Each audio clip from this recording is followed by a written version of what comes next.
عدت سنة على ثورتنا وكنا فيها بنتهم مبارك بالغباء السياسي وتمسكه بالكرسي والبطء في اتخاذ قراراته. مشكلتنا بقى دلوقتي للأسف هي الشعب مش لاقي اللي ينفذ له أي حاجة من اللي هو عاوزها، ومشكلتنا الأكبر مش عارفين مين هو الطرف الثالث ولا حتى عارفين نقبض عليه، واللي قرب يخلص على شعب مصر. تعالوا نسترجع شوية أحداث منذ بداية الثورة لحد دلوقتي. 25/1/2011 الشعب نزل الميدان ومحدش عبره من المسؤولين. 25/1/2012 حصل نفس الموقف بالظبط، الناس نزلت بس زيادة عليها شوية خناقات بين الليبراليين والإخوان. 29/1/2011 بعد أحداث جمعة الغضب وانسحاب الشرطة اتسرق كارفور ومحلات الذهب في الصاغة، وبعد كده انتشرت السرقة والفوضى. ويوم 29/1/2012 سبحان الله سرقة بنك HSBC اللي لازق في كلية الشرطة، وكمان سرقة مكاتب بريد وصرافات.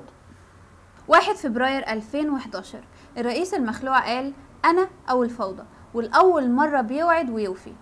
2 فبراير 2012 أحداث مجزرة بورسعيد واللي راح ضحيتها أكتر من 70 مصري ملهمش أي ذنب، في رسالة واضحة منه بيقول مش قلنا لكم هتندموا.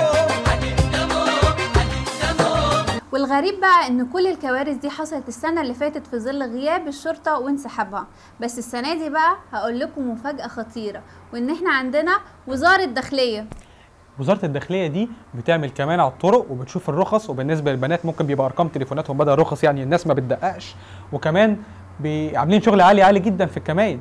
لكن عايز اقول حاجه، مش عشان يا جماعه كام مليون اتسرقوا من كام بنك على كام مليون من كام صرافه نحاسب وزاره الداخليه، لا يا جماعه لازم نديهم الثقه شويه. وبعدين ايه يعني لما 70 مصري يموت يعني في ماتش كوره؟ يعني عادي، يعني ما بتحصل في كل حته في العالم زي اللي قبلنا ما قال. 11 فبراير 2011 اتنحى المخلوع اخيرا عن الحكم. تفتكروا التشابه والتوفيق ممكن يكون معانا في 11/2/2012؟ يا رب.